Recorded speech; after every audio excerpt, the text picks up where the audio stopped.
যেটা রিয়েল আসলে আমি সেটাই বলছি। কারণ আমি নিজেই ভুক্তভোগী। ফাইনালি বাসায় চলে আসছি আর প্রকৃতি যে এত বেশি সুন্দর সেটা আসলে যারা গ্রামে থাকে তারাই শুধু জানে। Why do you bail me out? Wrote a cup, baby, just to let me down and mess me around. And in words of all, you never go, baby, when you say you will. But আসসালামু আলাইকুম, hello everyone, welcome back to my another study blog. আজকের ভিডিওটা কোথায় থেকে start করব? এই সুন্দর প্রকৃতি থেকে নাকি রাজশাহী থেকে? তো রাজশাহী থেকে স্টার্ট করা যাক। ফাইনালি আজকে বাসায় যাব। তো সকালে ঘুম থেকে উঠছি, উঠে একটু পড়াশোনা করছি কারণ মাথার উপরে অনেক বেশি প্রেশার, কোনোভাবে পড়াটা বন্ধ করা যাবে না। আর আমি যাব হচ্ছে দুপুরের দিকে, সো সকালটা ফ্রি, তো যার কারণে আসলে টাইম ওয়েস্ট না করে আমি পড়াটা স্টার্ট করে দিছি। এখন পড়তেছি হচ্ছে বাংলা। এটা হচ্ছে 9-10 বোর্ড বই। আমি ভাবতেছি ফুললি মুখস্থ করে ফেলবো। অনার্স ফার্স্ট ইয়ার দিয়ে রেজাল্ট দিছে কয়েকদিন আগে। তো দেখলাম রেজাল্ট সবারই দেখলাম মোটামুটি। বিভিন্ন গ্রুপগুলাতে সবার পোস্ট দেখলাম যে কার কেমন রেজাল্ট হয়েছে, স্যাটিসফাই কি না। আমি আমার একটা ভিডিওতে বলছিলাম যে অনার্স হচ্ছে জাতীয় বিশ্ববিদ্যালয় এমন একটি জায়গা যেখানে হচ্ছে আপনি যেই রকম এক্সাম দিবেন, এক্সপেকটেশন যেটা করবেন সেটা কখনোই পাবেন না। তো এটা বলছিলাম, তো একজন হচ্ছে কমেন্ট করছিল যে মানুষকে নেগেটিভ কেন দিচ্ছেন, মোটিভেট কেন করতেছেন? অবশ্যই হচ্ছে পরীক্ষা ভালো দিলে রেজাল্ট ভালো আসবে, এটাই তো স্বাভাবিক। তো হ্যাঁ, এটা হচ্ছে নরমাল ক্ষেত্রে হচ্ছে পরীক্ষা যেমন দিব রেজাল্টও ঠিক সেরকমই আসবে, বাট জাতীয় বিশ্ববিদ্যালয়ের ক্ষেত্রে আমি বলবো যে এটা অতটাও বেশি যুক্তিসঙ্গত না। বিশেষ করে যারা অর্থনীতি নিয়ে পড়ে তাদের ক্ষেত্রে আমি বলি। অন্যান্য ডিপার্টমেন্টে কি হয় সেটা আসলে আমি জানি না। তবে আমার ডিপার্টমেন্টে যেটা হয় সেটা আমি বলছি। কারণ আমি এখানে রিয়ালিটি থেকেই বলছি, আমি নিজেই এটার ভুক্তভোগী। সো আমার সাথে যেটা হয়েছিল, আমি মোটামুটি সব পরীক্ষায় অনেক বেশি ভালো দিছিলাম।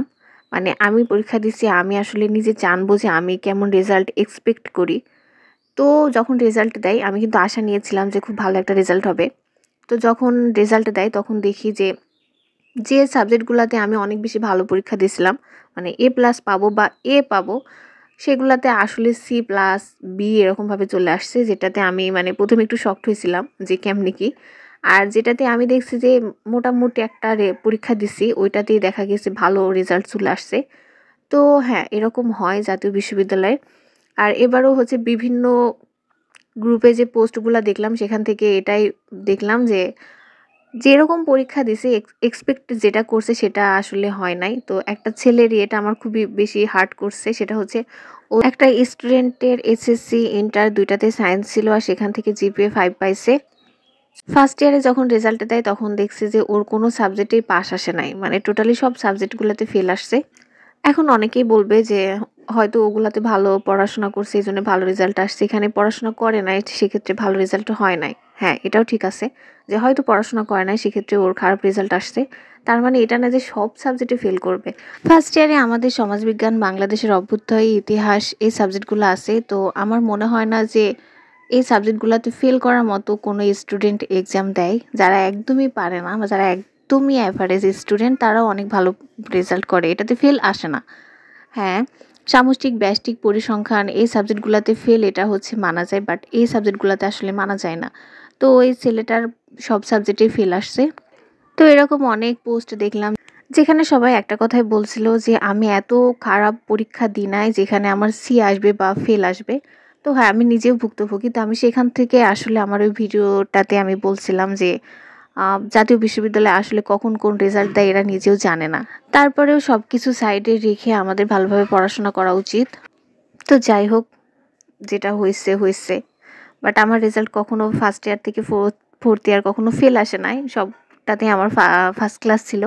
তো এটাতে আলহামদুলিল্লাহ। সকালে পড়া শেষ করে আমি প্রথমে বাজারে গেছিলাম। বাজার থেকে আসার পরে আসলে বাসায় যাব।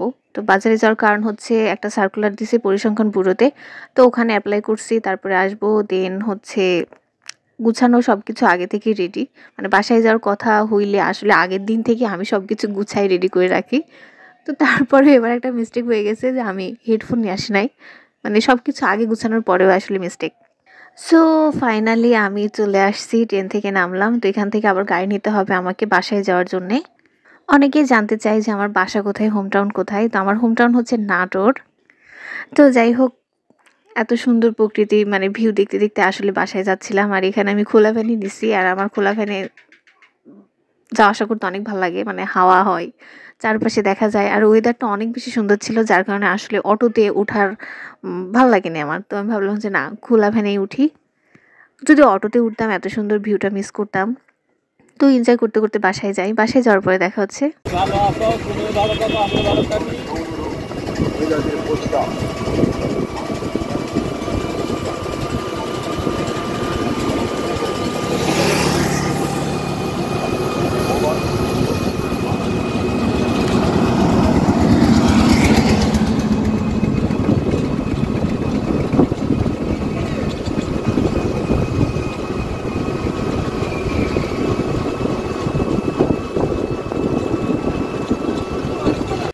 বাসায় আমি চলে আসছি। তো অবস্থা অনেক খারাপ ছিল, কারণ রোজা রাখছিলাম। তারপরে একটু বাইরে বসলাম, মামাতো বোনেরা সবাই আসছিল, তো যার কারণে।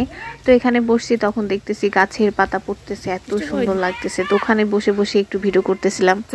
আসলে মানে রাজশাহী যখন থাকি তখন এই জিনিসগুলো অনেক বেশি মিস করি। আর বোনদের সাথে এরকম আড্ডা দেওয়া, এটা তো আসলেই মিস করি। আর গ্রামে কি হচ্ছে না হচ্ছে একটার পর একটা খোঁজ নিতে থাকি। সো জার্নি করে আসার পরে অনেক বেশি টায়ার্ড লাগতেছিল। তারপরে ইফতারি করছি। ইফতারি করার পরে আর মনে হচ্ছে শরীর আমার চলতেছে না।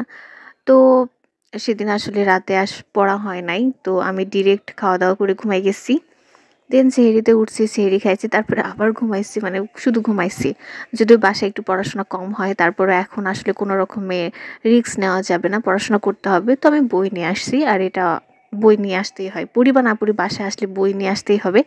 নাহলে অনেক বেশি আফসোস হয় যে কেন নিয়ে আসলাম না।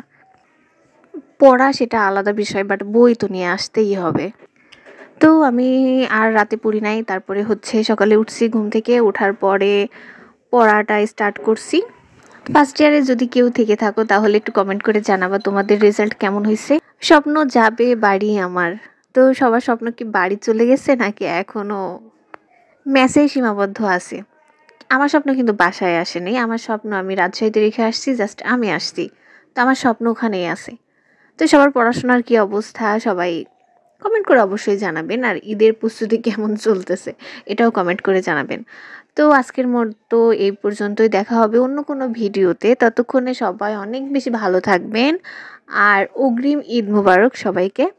তো আল্লাহ হাফেজ। আর হ্যাঁ, একটা কথা বলতে আমি ভুলেই গেছি। আমি ভাবছিলাম যে নেক্সট যখন আমি ভিডিও আপলোড করব তখন আমি এটা জিজ্ঞেস করব, আপনাদের ঈদ বাজেট কত? এটাও কমেন্ট করে জানাবেন। এটা এখন অবশ্যই ভাইরাল টপিক, যে ঈদ বাজেট কত। তো কমেন্ট করে সবাই কিন্তু অবশ্যই জানাবেন যে আপনাদের ঈদ বাজেট কত, ঠিক আছে? তো ওকে, টাটা।